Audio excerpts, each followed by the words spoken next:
Hello दोस्तों, तो हमारे अस्त्र विद्या यूट्यूब चैनल पर मैं आपका स्वागत करता हूं। तो आज के एपिसोड में हम बात करने वाले हैं B-2 स्पिरिट बॉम्बर के बारे में। तो चलिए दोस्तों, शुरू करते हैं।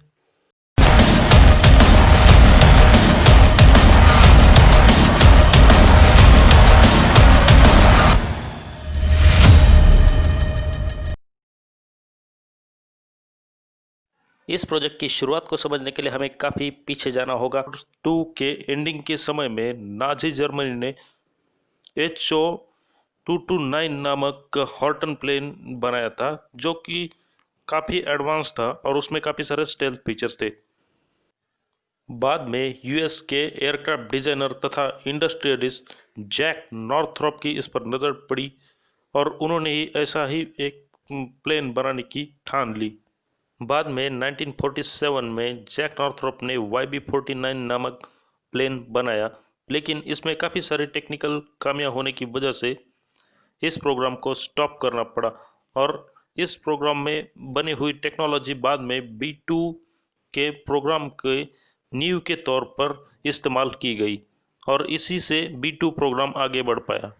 इसे अमेरिका ने as a cold war product के रूप में डिज़ाइन किया था और इसे सोवियत एयर डिफेंसेस और उनके फाइटर एयरक्राफ्ट से बचकर उनकी ज़मीन पर बॉम्बिंग करने के लिए डिज़ाइन किया गया था।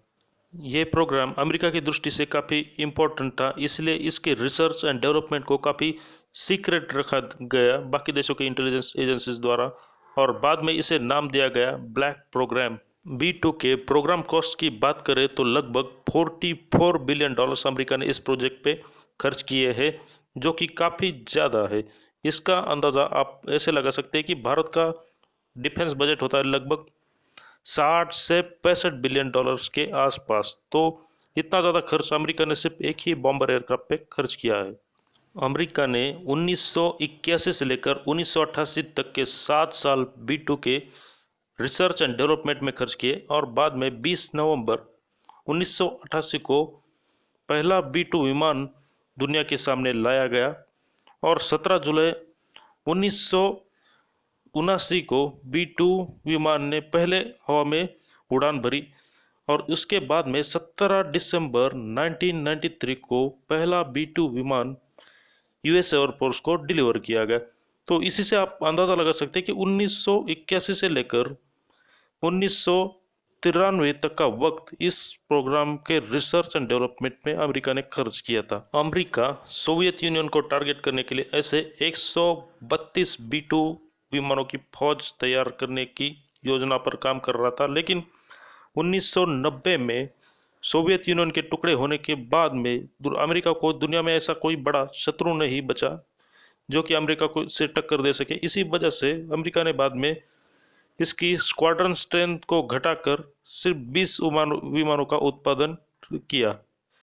B-2 के रेंज की बात की जाए तो वो लगभग 11,000 किलोमीटर के लेने के बाद और इस विमान में हवा में ही ईंधन भरने की सुविधा मौजूद होने की वजह से ये विमान लगभग अनलिमिटेड रेंज तक जा सकता है और इसके यूनिट कॉस्ट की बात की जाए तो लगभग $2 बिलियन पर एयरक्राफ्ट करती है, क्योंकि अमेरिका ने इसके रिसर्च एंड डेवलपमेंट में काफ़ी ज़्यादा खर्च किया है। तो उसी हिसाब से जितना खर्च रिसर्च एंड डेवलपमेंट में होता है उसी हिसाब से पर यूनिट कॉस्ट भी विमान की बढ़ती है और इसी वजह से ये विमान दुनिया में सबसे महंगा एयरक्राफ्ट कहलाता है। इसकी रेंज का एग्जाम्पल देखा जाए तो लगभग 2001 में मिसूरी बेस से लेकर अफगानिस्तान तक ये विमान अपने मिशन पर लगभग 44 आवर्स के लिए अपने मिशन पर कंटिन्यूस था। ये लगभग 2 दिन तक ये विमान हवा में ही रहा। इस विमान में 2 पायलट होने के साथ भी थोड़ी रेस्ट करने की जगह, खाना पकाने की जगह और टॉयलेट की सुविधा भी मौजूद होती है। और इस विमान की स्पीड की बात करें तो वो लगभग 0.95 की मार्क की आती है। ये विमान स्टेल्थ होने की वजह से रेडार के पकड़ में आसानी से नहीं आता है। इसी वजह से अमेरिका ने इसका उपयोग काफ़ी ज़्यादा जगहों पर किया है और इस विमान के ताकत की बात करें तो वो लगभग 75 साधारण बॉम्बर विमानों की जितनी ताकत ये अकेला B-2 विमान रखता है। इसके मिशंस की बात की जाए तो 1999 में सर्बिया में कोसोवो वॉर के दौरान अमेरिका ने फर्स्ट टाइम इसका उपयोग किया था। उस वक्त में 75 डेज तक सर्बिया पर अमेरिका ने बॉम्बिंग की थी। इस बॉम्बिंग के लिए अमेरिका ने B-2 बॉम्बर का इस्तेमाल किया था और बाद में अफगान वॉर के दौरान भी अमेरिका ने इसका उपयोग काफ़ी ज़्यादा किया था और तीसरी बार इराक वॉर के दौरान भी B-2 बॉम्बर का इस्तेमाल अमेरिका ने किया था। इसी इराक वॉर के दौरान B-2 बॉम्बर ने काफ़ी ज़्यादा बॉम्बिंग करके इराक की ज़मीन लगभग जला ही दी थी। B-2 बॉम्बर के कैपेसिटी की बात की जाए तो लगभग 18,000 किलोग्राम तक के वजन के बॉम्ब एक बार में ले जा सकता है। ये विमान conventional as well as nuclear weapons को ले जाने में सक्षम है। इस विमान में एक बार में 16 न्यूक्लियर वेपन्स कैरी किए जा सकते हैं।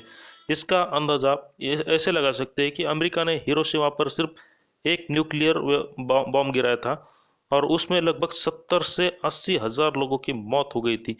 तो ये विमान लगभग 16 न्यूक्लियर वेपन्स को अकेला कैरी कर सकता है एक ही बार में।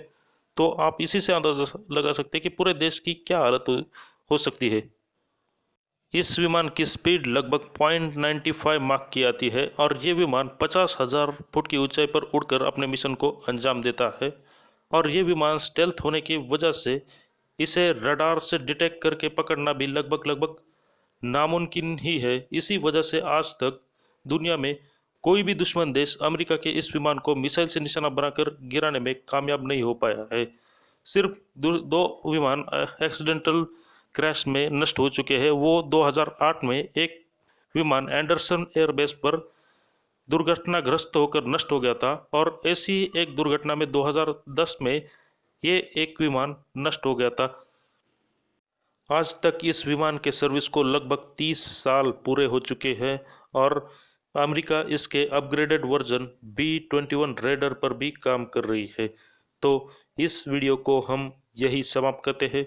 आशा करता हूँ आपको ये वीडियो पसंद आई होगी। इसे लाइक, शेयर और सब्सक्राइब करना ना भूलें। जय हिंद।